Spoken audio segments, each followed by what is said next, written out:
Rabbal Amin. Ya Allah, Andi tolong os teman-teman. Amin.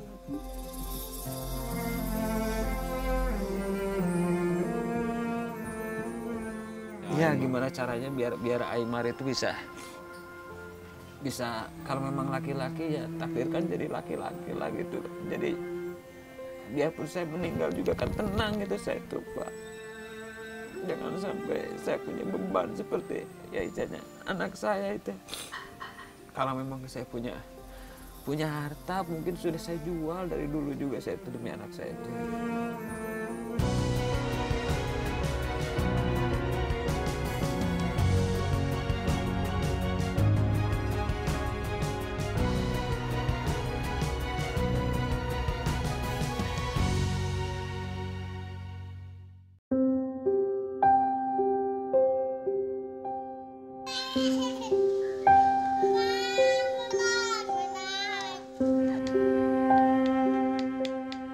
Sepintas tak ada yang tak lazim dari perawakan Aymar Holbi Rajabi.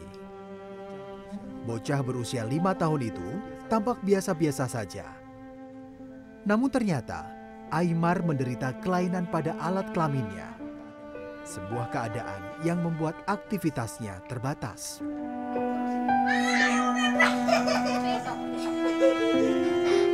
Hingga saat ini, Aymar belum bisa mandiri ketika buang air kecil. Ia masih harus dibantu ibunya untuk melepas celana. Karena Aymar hanya bisa buang air kecil dengan cara berjongkok seperti perempuan pada umumnya. Ya kalau pengen lagi main, pengen kencing, pulang. Mama, kenapa deh? Ayang pipis gitu kan, sampai dia tuh kalau nggak kuat tuh sampai kompol di celana gitu kan, karena dia emang pengen harus kalau apa-apa terus dibuka semua gitu. Lagi sekolah dia begitu sama, pengennya dianterin mamanya tuh. Ya karena kalau pengen pipis itu dia nggak mau pipis di mana-mana gitu. Pengennya di rumah. Saya pernah cerita mungkin pas mau tidur. Iya, mah katanya kok Dede katanya Imar kan pipisnya nggak kayak si AA gitu kan ya. Imar mah kok didisnya harus jongkok mah katanya. Imar pengen berdiri mah kayak orang gitu. Saya ngelas mas melihat anak begitu.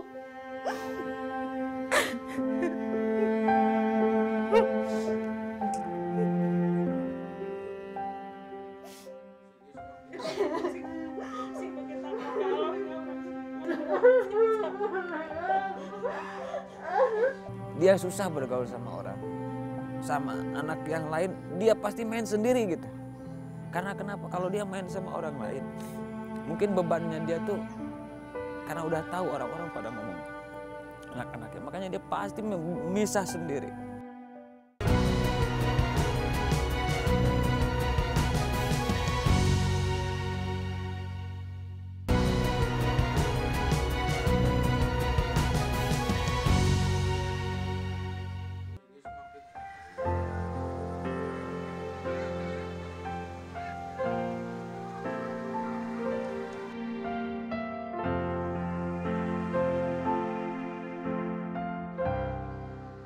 Saat ini, Aymar masih bersekolah di pendidikan anak usia dini di kampungnya di Desa Kertamukti, Kecamatan Haurwangi, Kabupaten Cianjur, Jawa Barat.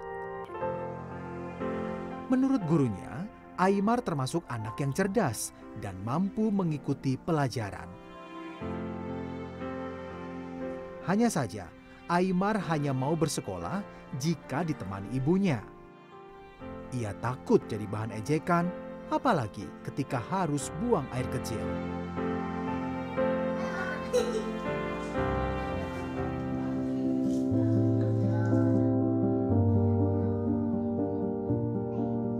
Sore hari, sama dengan anak-anak lain di kampungnya, Aymar juga belajar mengaji.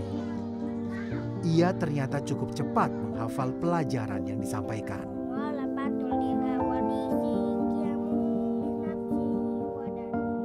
Dalam segi pembelajarannya, mengajinya itu dalam kecerdasan mengambil ilmiahnya, ilmu-ilmunya daripada talaran-talarannya itu lebih dari yang lainnya. Lebih cerdas. Ya.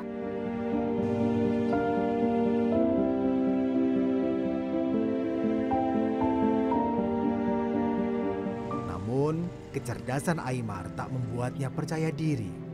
Ketakutan jadi bahan ejekan membuat Aimar membatasi pergaulan. Bocah itu semakin menarik diri dari lingkungan di sekitarnya.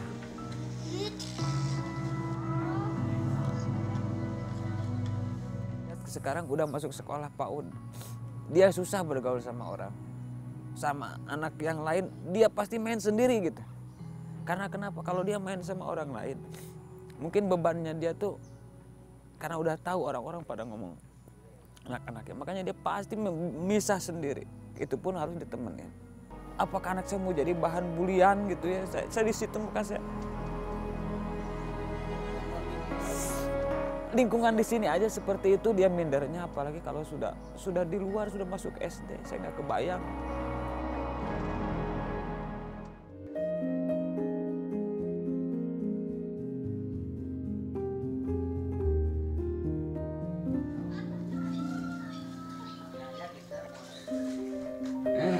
Iya, dengan siapa? Robi. Oh, Pak Robi. Iya, masuk Pak, masuk.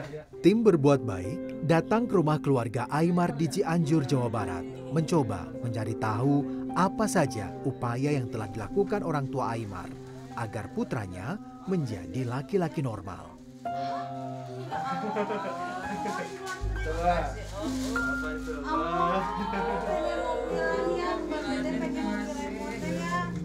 Semenjak dilakukan tes uji kromosom pada tahun 2019 oleh tim dokter, Aimar dipastikan sebagai laki-laki.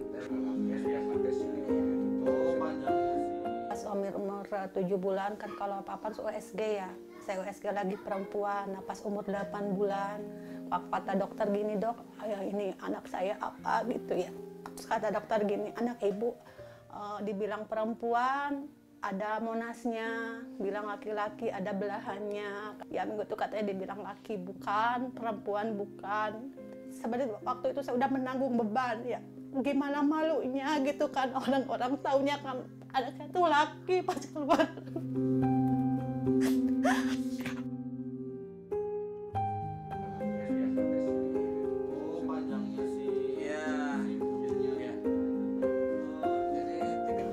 Ke sini. Oh dari sini ini? Enggak dari sini. Diambil sampelnya, diperiksa, dan sampai sekarang mungkin kalau dibilang kata dokter dulu waktu saya, ini Pak KTP anak Bapak. Maksudnya gimana dok? Waktu saya terima tuh hasil kromosom dari dokter Hasan, ini KTP-nya anak Bapak. Saya lihat, oh baru di situ saya lega kalau anak saya sudah berstatus laki-laki. Setelah Aimar dipastikan laki-laki dari hasil uji kromosom, Aimar harus menjalani operasi untuk mengeluarkan dan menurunkan testis. Pada tahap itu, Aimar belum memiliki penis dan masih harus buang air kecil lewat lubang di antara testis. Selanjutnya, bocah itu harus masih melakukan terapi hormon. Gerakan operasi yang kedua itu akan ada. Di tengah keterbatasan biaya, Ian dan Ida terus berjuang untuk mewujudkan harapan dan mimpi putra ketiganya, Aimar, menjadi seorang laki-laki sejati. Meski jarak dari rumahnya di Cianjur menuju ke Rumah Sakit Hasan Sadikin Bandung jauh dan harus menggunakan transportasi umum dan mengeluarkan biaya yang tak sedikit, Ian dan Ida tidak menyerah. Beruntung, pemerintah Desa Kertamukti bertindak cepat. Aimar bisa mendapatkan program pemerintah Kartu Indonesia Sehat sehingga bisa meringankan beban, terutama untuk tindakan medis dan biaya obat. Suka ada walaupun mungkin tidak maksimal kemampuan saya sebagai kepala desa.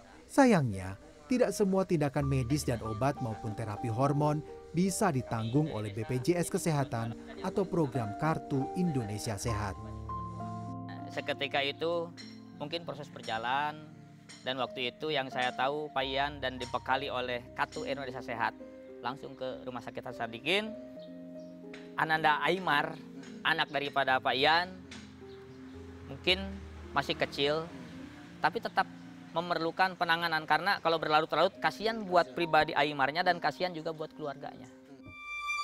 Seperti biasa, sebelum kontrol ke Rumah Sakit Hasan Sadikin Bandung, Aimar harus mendapat rujukan dari fasilitas kesehatan tingkat pertama Puskesmas Kecamatan Haurwangi. Ini baru 1 kali operasi.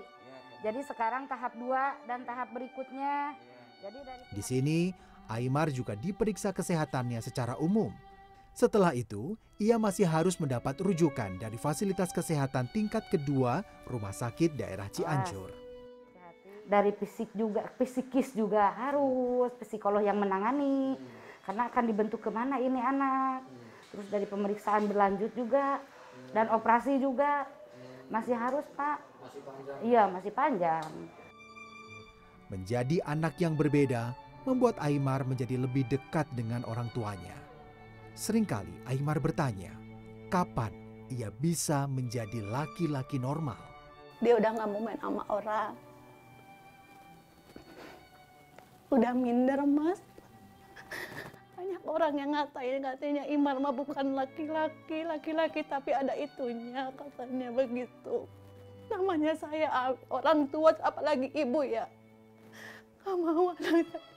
Mau ngomong apa juga sama orang, gak bisa, namanya anak kecil. Saya cuma bisa berharap ada orang yang mau membantu anak saya buat operasi.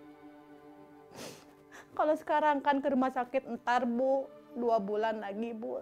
Entah kapan, itu 2 bulan tuh udah lama, nggak ada putusan ada apa-apa. Entar dulu Bu, kapan Dok? Entar dulu Bu, begitu aja Mas. Ya, jika kondisi ekonomi orang tua Aimar baik-baik saja, masalah yang diderita Aimar mungkin bisa segera teratasi. Namun kenyataannya, keluarga ini hidup di garis kemiskinan. Setelah ayah Aimar tak lagi bekerja sebagai sopir di Jakarta pada 2018 lalu, mereka harus tinggal di rumah kakek Aimar yang juga merupakan hak dari 8 saudara Ian yang lain. Di rumah itu, mereka tinggal di 1 petak kamar. Dia tuh orang nggak mampu lah. Sekarang lihat sendiri keadaan rumahnya. Ini rumah orang tuanya untuk dibagikan segini juga, tapi kan gimana ya? Usaha dia udah berupaya semaksimal mungkin. Keluarga juga sebenarnya mau membantu, tapi apa daya, dia nggak bisa mencukupi untuk operasinya Aimar.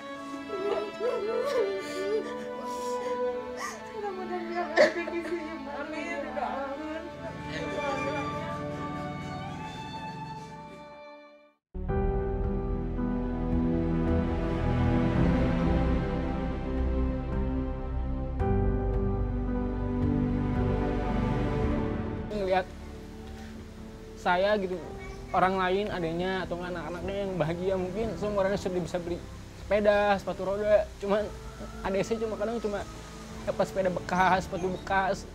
Saya juga sedih, maksudnya bukan nggak mau membahagiakan mereka gitu.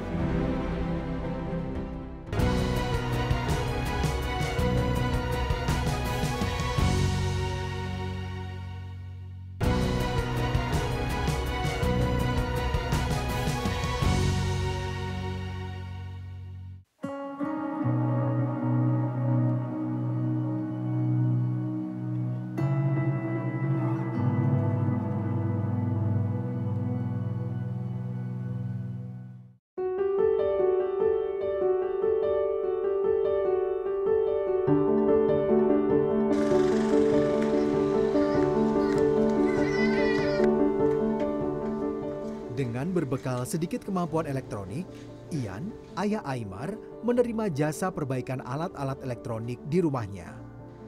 Sesekali, Ian mendapat pekerjaan membetulkan jaringan listrik di rumah tetangganya. Ian tidak pernah meminta upah. Ian menerima pemberian jasa yang diberikan seikhlasnya. Ya biarpun keahlian saya nggak memadai kalau dibilang keahlian, cuman saya bisa berin kayak elektronik lah. Itu untuk menghidupi sama pasang-pasang listrik di tetangga, saudara. Kalau ada yang butuhin pasti saya kerjain. Kalau nggak ada sama sekali ya paling saya ngikut kerja bangunan gitu. Saya nggak pernah pasang tarif untuk misalkan begini, minta tolong dipasangin listrik, saya nggak pernah sekali. Mencoba membantu perekonomian keluarga, Ida, ibu Aimar, bekerja sebagai buruh cuci dan setrika. Kadang ia juga menerima pesanan membuat makanan ringan. Uang yang didapat memang tidak banyak, tapi Ida selalu menyisihkan sedikit untuk keperluan Aimar. Assalamualaikum. Selamat teh. Makasih ya, Pak. Ibu lagi bikin apa ini? Isian tahu, Mas. Oh, emang ibu jualan sebelumnya? Iya, jualan. Ternyata kan jualan di depan. Jadi lapak sama gerobaknya ibu jual? Iya. Laku berapa itu? Itu 300, jadi 800.000. 500, ya rodanya 500, lapaknya saya jual 300. Memang buat apa tuh duitnya? Iya, buat ini, buat Imar, buat berobat Imar, nambah-nambah lah buat periksa ke rumah sakit kan harus pakai ongkos ya, Mas ya. Walaupun kita pakai BPJS kan tetap aja ada aja gitu buat ongkos buat apa. Transportnya ya? Iya, buat transportnya. Terus ibu sekarang usahanya? Kalau ada yang pesenan, saya baru saya ngerjain gitu. Pesenan jadi di rumah aja.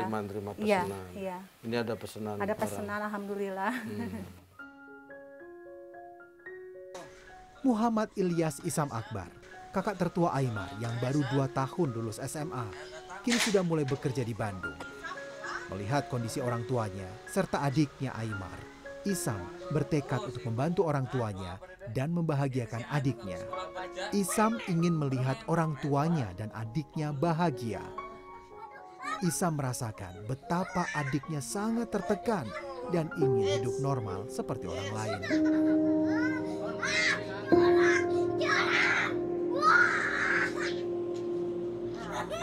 Saya juga kadang suka nyindir sendiri gitu. Kenapa saya nggak bisa ngebantu effort sama sekali buat adik saya gitu. Adik suka bilang gini kan, AA cina, dede yang sepeda, dede yang skuter gitu kan. Saya tuh kadang bukannya nggak mau gitu Pak. Cuma karena dari saya pribadi kan juga nggak punya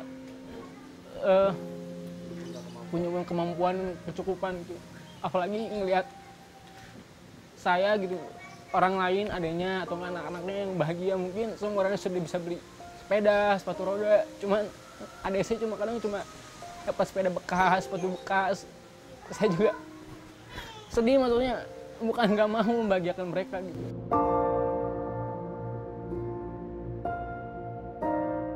Imar bisa minta sesuatu sama Allah. Keluarga sederhana ini hanya bisa berusaha dan berdoa agar Tuhan memberi jalan terbaik bagi kesembuhan Aimar. Namun mereka jelas butuh uluran tangan orang-orang yang mau berbuat baik agar Aimar yang bercita-cita sebagai ustadz itu dapat percaya diri menyongsong masa depannya nanti. Jadikanlah aku sebagai laki-laki, jangan seperti perempuan, karena aku malu sama teman-teman.